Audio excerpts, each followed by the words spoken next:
아멘. 오늘은 제10장 효과적인 소명에 대하여 라는 제목의 내용을 함께 생각을 하겠습니다.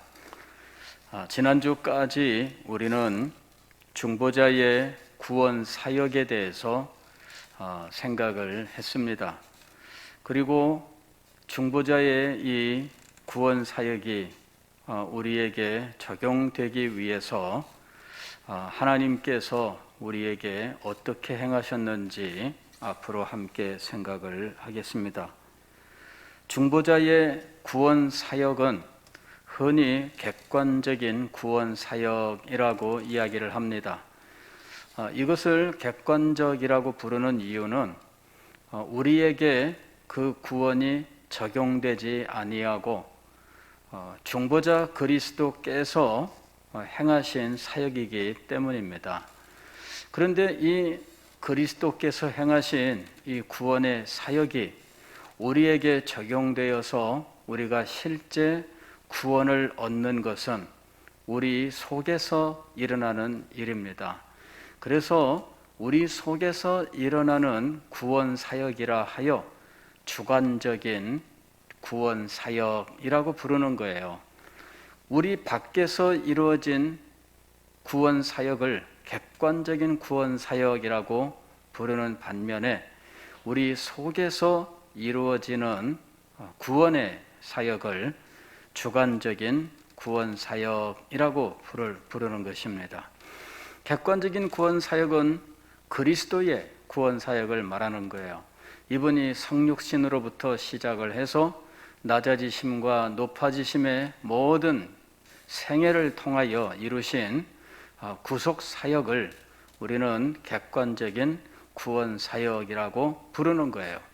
그리고 이것이 우리에게 실제적으로 적용될 때에는 우리 속에서 적용되는 겁니다. 즉 우리의 마음 속에서 이 모든 구원의 역사가 이루어지는 것이지요. 그래서 이것을 주관적인 구원 사역이라고 부릅니다. 자, 이 주관적인 구원 사역은 성령의 역사입니다. 그래서 성령의 구원 사역이라고도 이야기를 하는 겁니다. 그리고 성령의 이 주관적인 구원 사역은 우리에게 순서를 가지고 순차적으로 적용되고 있습니다. 이것을 가리켜서 우리는 구원의 서정이라고 이야기를 해요. 흔히는 이 구원의 서정을 9단계로 이야기를 합니다. 소명, 중생, 회개, 믿음, 칭의, 양자됨, 성화, 성도의 견인, 영화, 이렇게 해서 9단계로 이루어진다, 이렇게 이야기들을 하는데 개혁신학에서는 사실 마지막에 9번째 영화는 이 구원 사역에 넣지를 않습니다. 벌컵이든지 아니면 바빙크라든지 이런 개혁신학자들은 성도의 견인까지만 구원의 서정으로 취급을 하고 영화라고 하는 부분은 종말론에서 다루고 있는 겁니다. 즉 우리들이 죽음 이후에 영화롭게 된다 하는데 그것 자체는 사실 우리 속에서 일어나는 구원의 역사가 아닙니다. 그거는 우리의 존재 자체에 대한 이야기예요. 그래서 주관적인 구원 사역 속에는 영화가 들어가지 않습니다. 그러나 구원의 완성까지 이르는 이 순서를 생각할 때에는 이제 영화라고 하는 것이 마지막 단계로 제시될 수 있겠지요. 그러나 명확하게 우리 속에서 일어나는 주관적인 구원 사역, 즉 성령께서 그리스도의 십자가의 사역을 우리에게 적용하시는 것은 성도의 견인까지다라는 거예요. 성도의 견인은 우리가 육신의 생명이 끝나는 바로 그 순간까지 계속해서 우리에게 이루어지고 있는 거예요. 성도의 견인은 우리가 예수 그리스도를 믿고 은혜 가운데 살아가는 모든 것을 이야기해요.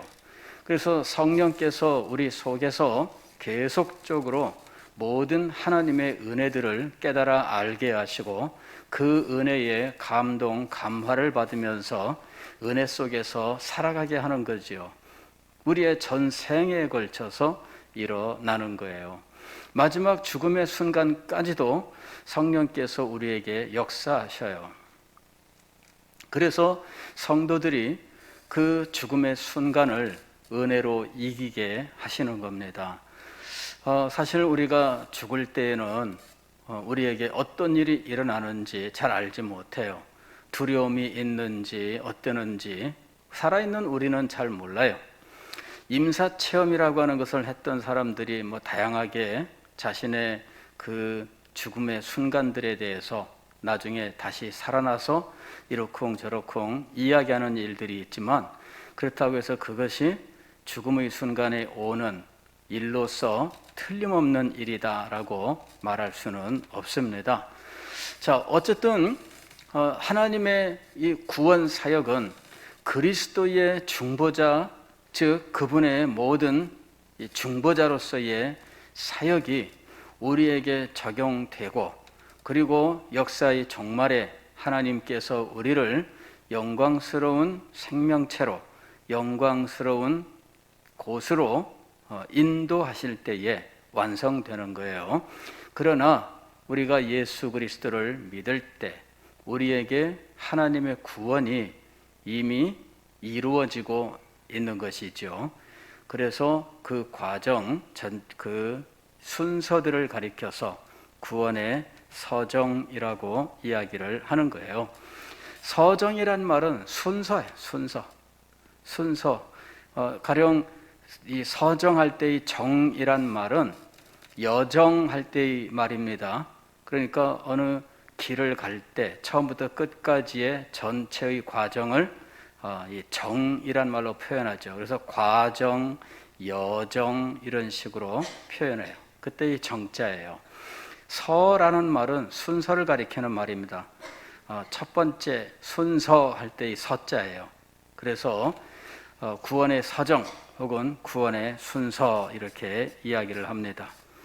자, 구원의 순서, 이거는 우리에게 구원이 적용되는 순서입니다. 구원이 우리에게 적용되는 순서는 가장 첫 번째로 부르심 혹은 소명으로부터 시작되는 거예요. 소명이라는 이 말을 우리가 많이 듣게 되는데, 이건 한자어고요. 우리말로 하게 되면 부르심이에요. 부르심. 하나님이 우리를 구원으로 부르신다라는 것이죠. 이것을 우리는 소명이라고 이야기를 해요. 하나님께서 우리를 부르시는데 그 부르심이 틀림없이 구원으로 연결될 때 우리는 그것을 효과적인 부르심 혹은 효과적인 소명이라고 이야기를 합니다. 그래서 오늘 제 10장은 효과적인 소명에 대하여 이렇게 되어 있는 거죠. 자, 소명이라고 하면은 흔히 외적 소명, 내적 소명 이렇게 구별해서 말도 하기도 합니다. 외적 소명과 내적 소명으로 구분을 할 때 내적 소명이라고 하는 것이 바로 효과적인 소명을 가리키는 말이에요. 외적 소명이라고 하는 것은 복음 전도를 말하는 것이죠. 그래서 복음 전도자들이 복음을 전하고 혹은 복음을 들을 수 있는 환경, 이런 것들도 역시 외적 소명에 해당을 해요. 다만 문제는 외적 소명은 그 사람을 반드시 구원으로 인도하는 것은 아니다 하는 거예요.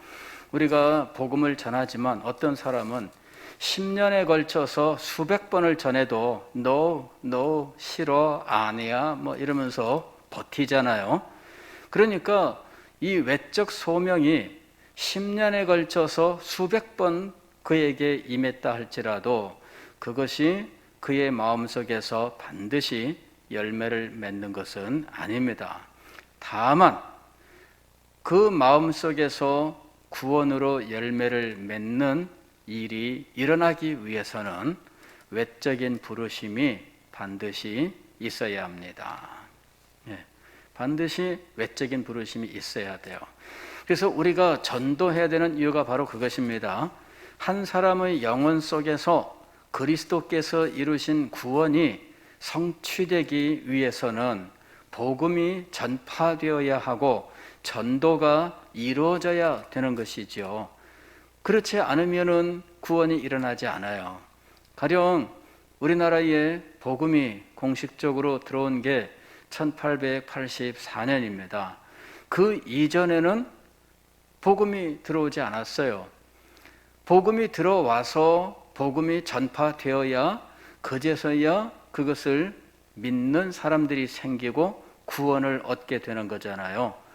복음 전파가 없으면 듣지도 못하였는데 누가 믿으며 믿지도 않는데 어떻게 예수 그리스도의 이름을 부를 수 있습니까?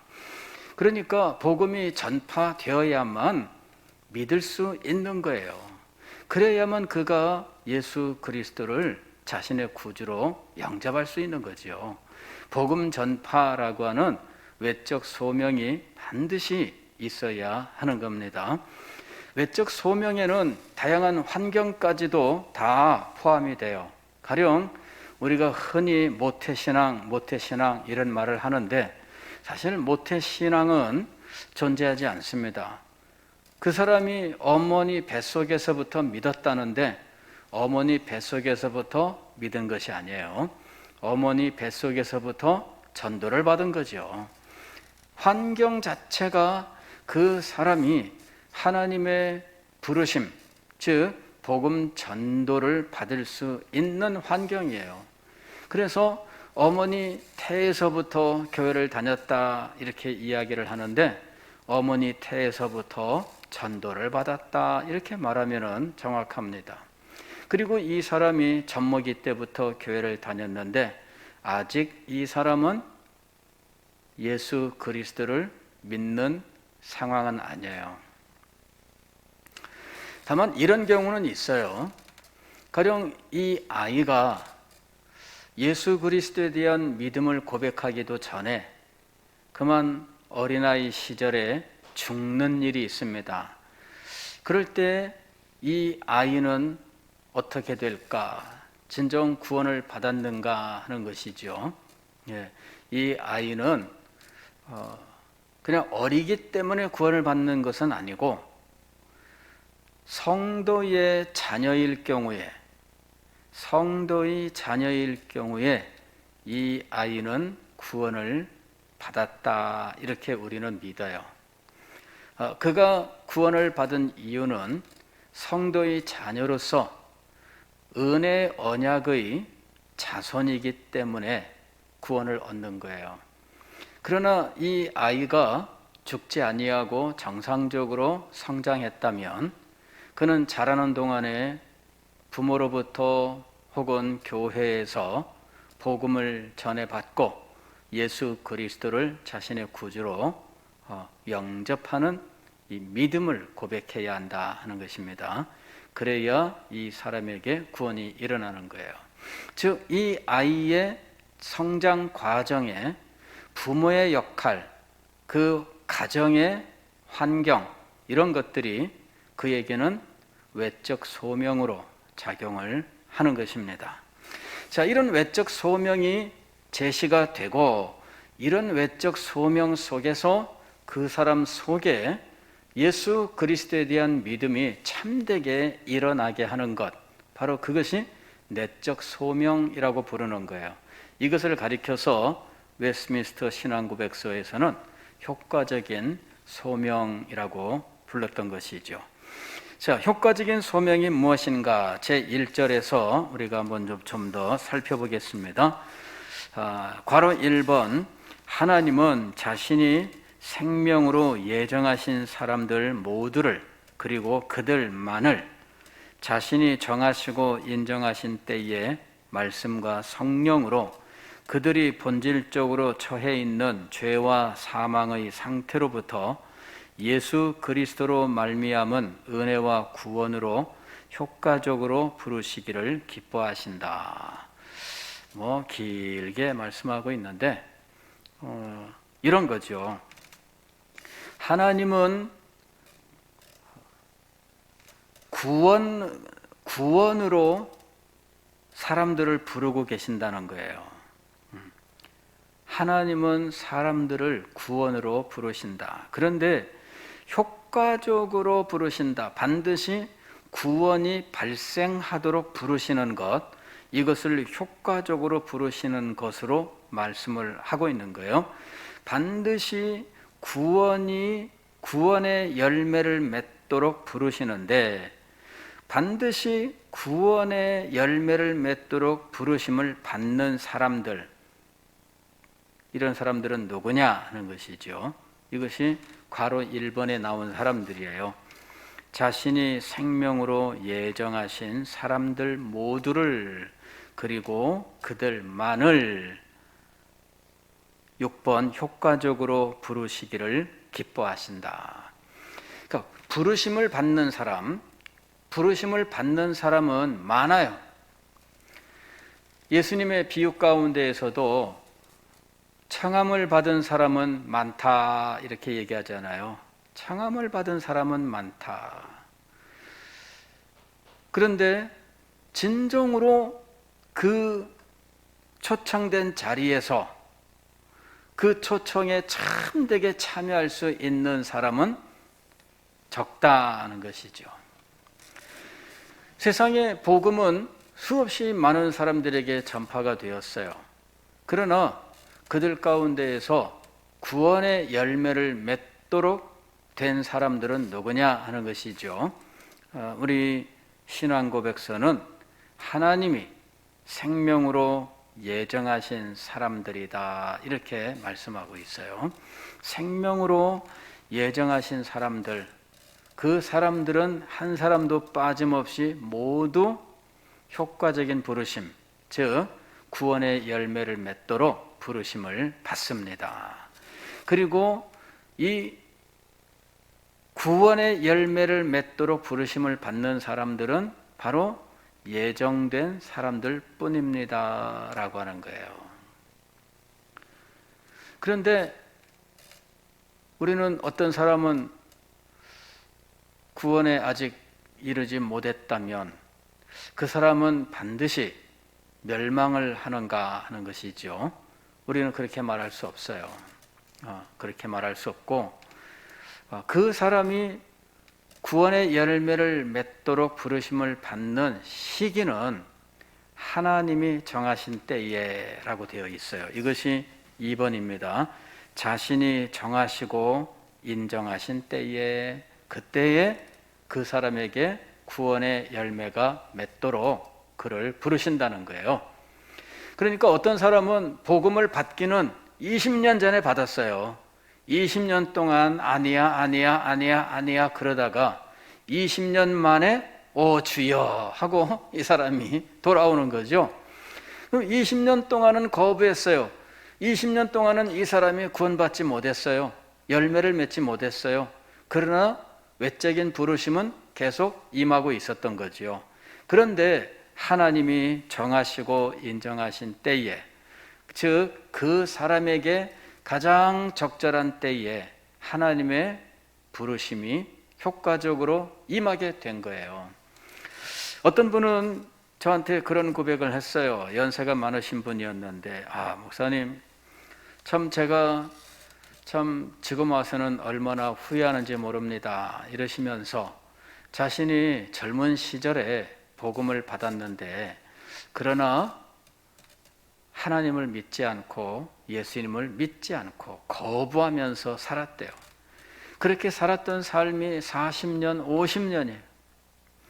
이제 60이 넘어서 이제서야 내가 예수님을 믿었는데 예수님을 믿고 보니까 너무 좋다는 거예요. 세상에 이렇게 좋은 예수님 하나님을 내가 왜 안 믿었나? 이렇게 놀라운 구원이 있는데 내가 왜 이것을 거부했느냐.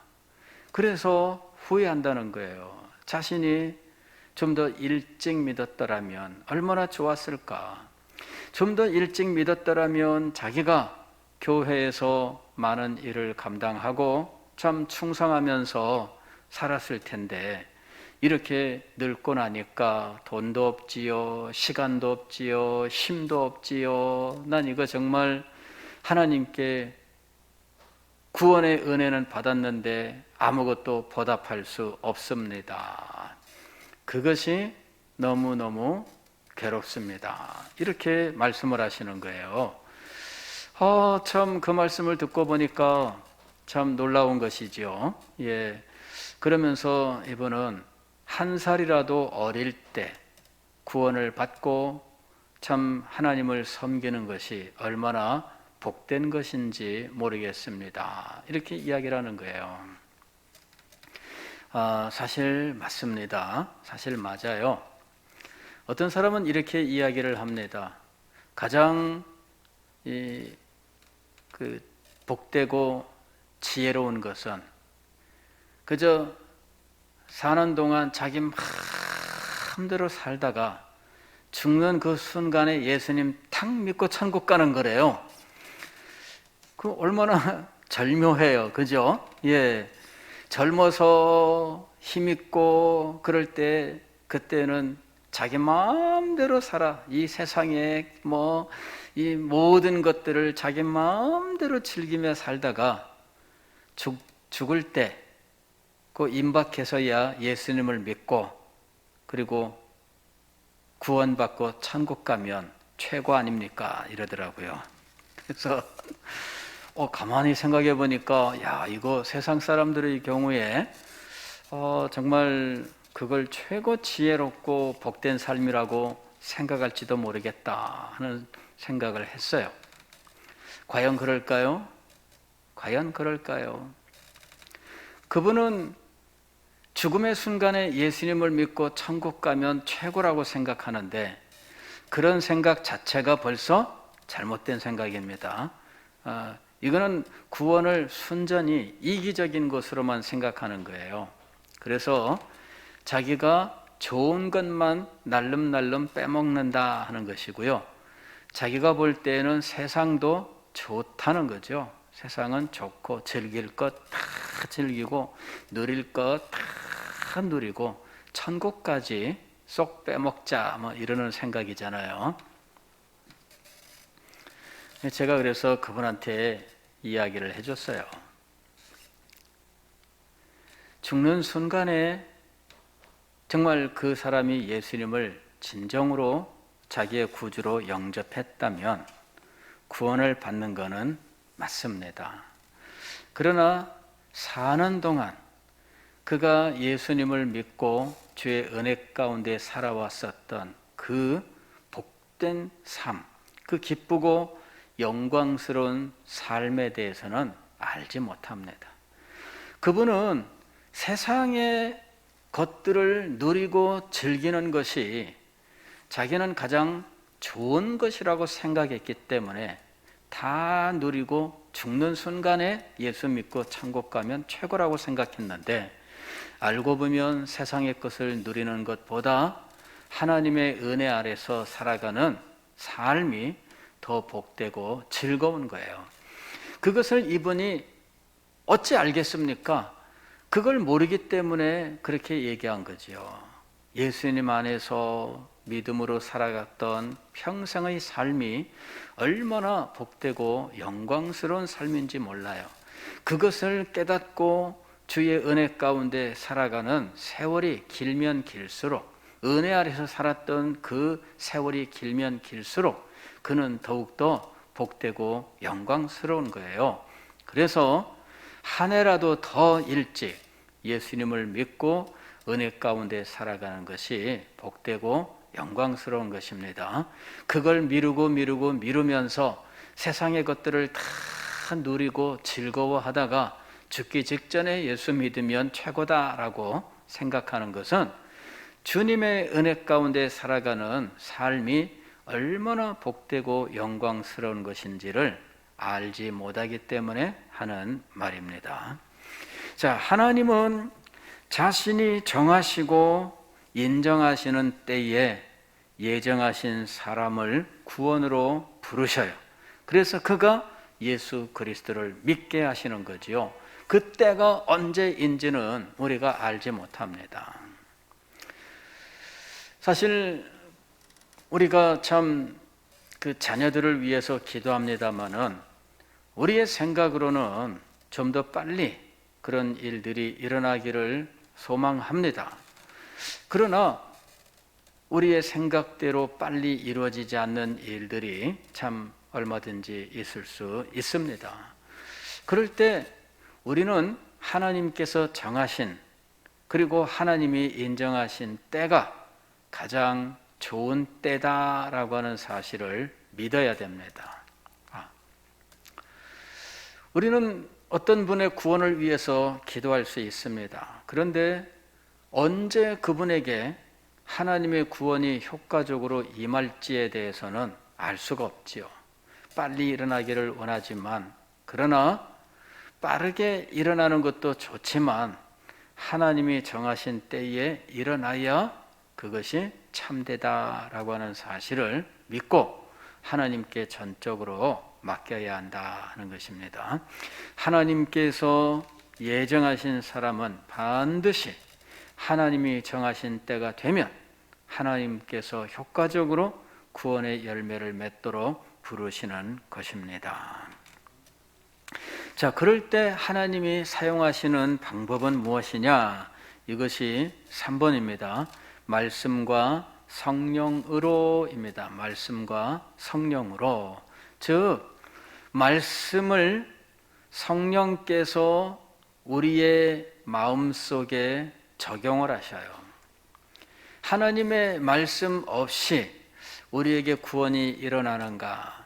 그건 예외적인 경우에 일어난다고 우리는 믿습니다. 가령 말씀을 정상적으로 이해할 수 없는 어린 아이, 가령 우리는 유아 세례를 만 2세 미만에게 시행하고 있는데, 우리가 인간적으로 그 개월수를 딱 정할 수는 없지만 이런 어린 아이들의 경우에는, 젖먹이 아이들의 경우에는 복음을 정상적으로 들을 수가 없습니다. 그런 아이들이 성장하기 전에 하나님의 부르심을 받았다면 그 아이의 영혼은 구원받는가? 우리가 성도의 자녀들의 경우에는 구원을 받는다고 믿습니다. 그럴 때 이 자녀들에게 일어난 일은 말씀 없이 성령의 역사로 구원의 은혜가 임했다라고 우리는 믿고 있어요. 그럴 경우에는 정상적인 말씀의 작용이 그에게 적용될 수가 없는 거죠. 가령 정신지체의 경우가 있습니다. IQ가 가령 30, 40 이렇게 50 이래가지고 복음을 아무리 설명해도 이 아이가 받아들이지 못하는, 이해할 수 없는 이런 일들도 있지요. 자, 이런 경우에는 말씀이 그에게 정상적으로 우리가 생각하는 이런 정상적인 방법으로 말씀이 그에게 적용되지 않습니다. 말씀의 적용이라고 하는 것은 어떤 것이냐면 7번 이하를 말하는 거예요. 7번 이하에 보면 이렇게 되어 있습니다. 즉 하나님은 그들의 지성을 영적으로 조명하셔서, 여기 지성이라고 번역된 말은 마인드, 즉 흔히들은 마음이라고 번역을 하는데, 이 우리나라 말로 마음이라는 것은 사실은 감정을 가리키는 용어예요. 그래서 영어로는 이 마음이라는 말이 마인드라고 하는 건 지적인 작용을 말하는 거예요. 그 다음에 하트가 있죠. 하트. 이 하트는 뭐냐면은 감정을 말하는 부분이거든요. 이걸 모두 우리는 우리말로는 그냥 마음이라고 이렇게 보통 말하고 있어요. 그러나 좀 더 자세하게 설명을 하면 마음은 감정을 가리키는 경우가 더 많습니다. 우리말로. 그래서 그냥 마음으로 번역하게 되면 구별이 안 돼요. 그래서 이것을 지성이라고 번역을 한 거예요. 즉 하나님은 그들의 지성을 영적으로 조명하셔서 하나님의 말씀을 처음 대하는 것은 이 지성입니다. 지성. 즉 복음을 전할 때 복음의 내용을 듣고 알아들어야 되는 것이죠. 이것이 지성의 작용이에요. 그런데 죄인들의 지성은, 타락한 인생들의 지성은 영적인 부분에 한계가 있어요. 즉 영적인 이해가 떨어져요. 그 부분이 손상을 입은 거예요. 그래서 영적인 것들을 말하면 이 죄인은 이해하지를 못합니다. 받아들이질 못해요. 그래서 하나님은 성령으로 역사하시는데 먼저 그들의 지성을 영적으로 조명하시고 밝혀주신다는 거예요. 어두운 것이 밝아지는 걸 말하는 거죠. 영적으로 그들의 지성을 밝혀주셔요. 그래야만 영적인 문제들을 알아들을 수 있게 되는 거예요. 이것이 8번입니다. 하나님께 속한 것들을 허비함이 없이 이해하게 하시고 그랬어요.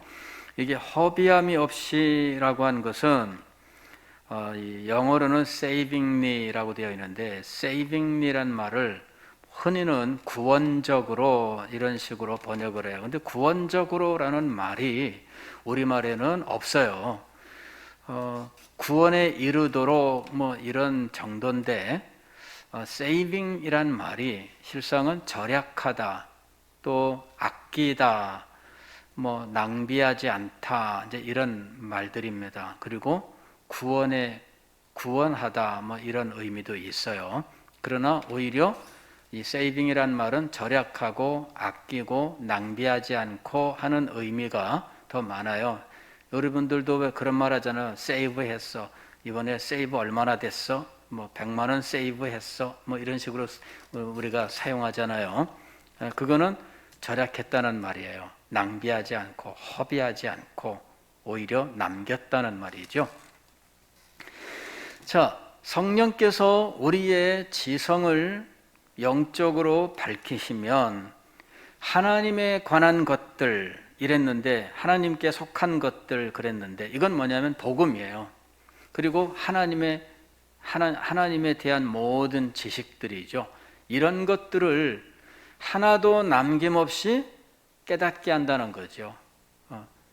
우리에게 제시된 것들을 버리거나 어디서 잃어버리거나 그렇지 않고 그런 것들을 모두 깨닫게 된다는 거예요. 이것이 saving이에요. saving. 그래서 허비함이 없이 낭비 없이 온전히 이해하게 하시고, 낭비 없이 온전히 이해하게 하시고, 즉 그가 들은 것들을 그대로 깨닫게 하시는 거예요. 이것이 지적인 역사예요. 성령이 우리에게 지적인 부분에서 역사하셔요. 두 번째로 9번, 10번의 경우에는 감정이죠. 그들에게서 돌 같은 마음을 제거하시고 그들에게 살 같은 마음을 주시며 그랬어요. 돌 같은 마음, 즉 완고한 마음이죠. 완고한 거. 이 완고한 마음이 살같이 아주 어린 아이의 살처럼 아주 부들부들, 그리고 아주 뭐랄까요? 아주 사랑스럽게 마음이 변화되는 거예요. 완고한 마음들이 있죠. 어림도 없어요. 이 사람은 그냥 이도 안 들어가요. 그런데 그 마음이 믿을 때가 되면 완전히 녹아버려요. 그래서 살같이 변하는 거예요. 그 다음에 세 번째로는 의지이죠. 의지.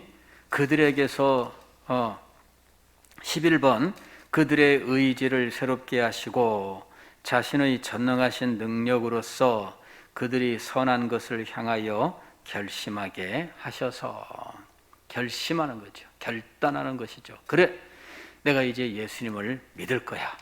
이렇게 결단하게 하는 거죠. 자, 성령께서 우리의 마음속에 지성과 감정과 의지라고 하는 이 인격 속에 역사를 하시는 거예요. 그럴 때 우리의 인격이 지성적인 면에서 영적인 조명을 받아 가르쳐준 모든 복음들을 이해하게 해요.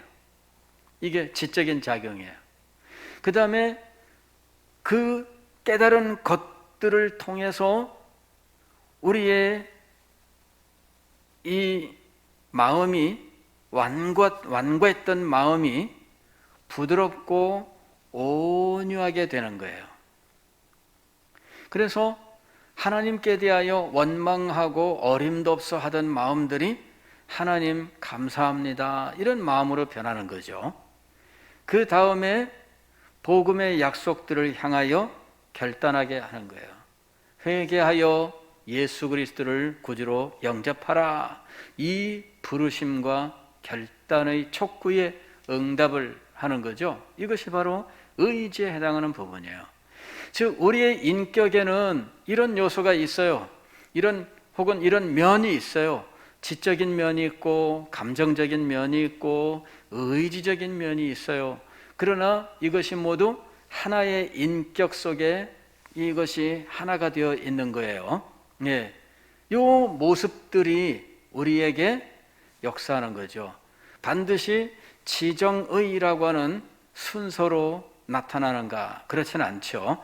사람마다 어떤 사람은 지적인 능력이 좀 더 이렇게 빨리 호소하는 경우도 있고, 어떤 사람은 감정적인 면에 호소가 빨리 되는 사람이 있고, 어떤 사람은 의지적인 면에 더 쉽게 감동을 받는 경우가 있어요. 그래서 감동을 받을 때 지정의는 각 사람의 특성에 따라서 그 사람의 마음속에서 작용할 때에는 감정에 먼저 작용하기도 하고 의지에 먼저 작용하기도 하고, 어떤 사람은 지적으로 접근해야만 작용하는 사람도 있어요. 그러나 어떤 사람이든지 근본적으로 지정의 세 가지 면에 모든 역사가 일어납니다. 감정의 작용이 먼저 나에게 왔다 할지라도 복음의 깨달음과 그리고 회개와 믿음이라고 하는 결단이 그에게 일어나야 돼요. 그래서 지정의가 함께 일어나요. 어떤 사람은 복음을 지식적으로 알았다 할지라도 그것이 그에게 감정과 의지에 작용하여 온 인격이 다 복음에 반응을 해야 돼요. 그 다음에 의지적으로 작용하는 것도 마찬가지예요. 복음의 깨달음과 마음의 감동이 함께 있어야 돼요. 즉 우리의 인격 전부가 복음에 반응하는 것입니다. 바로 그 일을 성령께서 우리 속에서 행하시는 거예요. 무엇을 가지고 행하실까요? 말씀을 가지고 우리 속에서 행하시는 거예요. 자, 14, 15는 이렇게 지정의로 역사해서 그들이 하나님의 은혜로서 흔쾌하게 되어, 즉 기꺼운 마음이 되어 최고로 자유롭게 나오게 하신다. 즉 말씀과 성령으로 우리에게 하나님의 부르심이 임하는데, 그때에 이것은 어떤 우리를 강제적으로 하시는 일은 아니다. 강제적으로 하시는 일은 아니다. 이것이 14번 15절의 이야기예요. 우리가 9장에서 자유의지라고 하는 것을 배웠잖아요.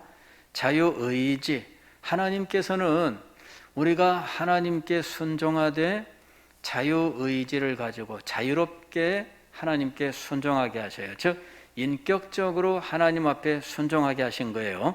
하나님이 정해놓으신 프로그램에 따라서 하나님의 일을 하는 것이 아닙니다. 프로그램된 대로만 행하면 꼭두각시죠. 하나님은 우리를 꼭두각시, 다시 말씀드리면 로봇으로 만들지 않으신 거예요. 우리가 자유의지를 가지고, 즉 인격적으로 하나님의 말씀을 기쁨으로 순종하게 하셨어요. 마찬가지로 우리가 하나님의 부르심을 받되 성령께서 말씀을 가지고 우리의 지정의를 비상하게 영적으로 또 지적으로 그리고 감정적으로 의지적으로 반응하게 하시지만 그럴 때라도 이것은 강제적으로 행하시는 것이 아니라 자유롭게 하신다. 어떻게? 우리의 마음을 감동시켜서 우리가 기꺼운 마음으로 이 모든 것들을 받아들이게 하시는 거예요. 이것이 효과적인 부르심입니다. 그 특성은 제2절에 나와 있습니다. 유효적인 소명은 값으로 따질 수 없는 하나님의 특별한 은혜로부터 온 것일 뿐이며 사람 속에서 어떤 것을 미리 보셨기 때문이 전혀 아니다. 사람 속에서 어떤 것이라고 하는 건 뭐냐면은 믿음이나 선행, 이걸 말하는 거예요. 어떤 사람에 대하여 믿음이나 선행에 대한 예지, 미리 아심이죠. 저 장의기를 보니까 저가 16살 되면은 나를 믿을 거야. 그러므로 너는 예정. 뭐 이런 거 아닙니다. 예, 앞으로 저게 믿을 거야. 그래서 예정하시는 것이 아니에요. 예정하시고 하나님이 그에게 역사하시는 거죠. 네, 그래서 미리 보셨기 때문이 아니다. 어떤 것, 즉 그에게 있는 선한 것, 즉 인간의 공로예요. 인간의 공로를 미리 보셨기 때문에 하나님이 그를 구원으로 부르신 것이 아닙니다. 이 모든 일들은 순전히 값없이 주시는 하나님의 특별한 은혜입니다 라는 이야기예요. 3번은 사람은 소명에 대해 전적으로 수동적이다. 즉 내가 무엇인가 기여하는 것이 아니에요. 전적으로 하나님께서 값없이 주시는 특별한 은혜 때문이죠. 그래서 수동적이에요. 다만 어떻게 되느냐 하면은 4번 그는 성령에 의해 자극을 받고 새로워지고서야 하나님의 소명에 응답할 수 있게 되고 소명 안에서 제공되고 전달된 은혜를 붙잡을 수 있게 된다. 다만 이 일을 위하여 하나님은 우리의 마음을 감동시키셔서 기꺼운 마음으로 하나님의 부르심에 자유롭게 응답하게 하시는 거죠. 하나님께서 이렇게 우리를 그리스도의 구원 사역으로 인도하시는 거예요. 그 첫 번째 발자국, 바로 이것이 효과적인 소명인 것입니다. 기도하겠습니다. 하나님 아버지,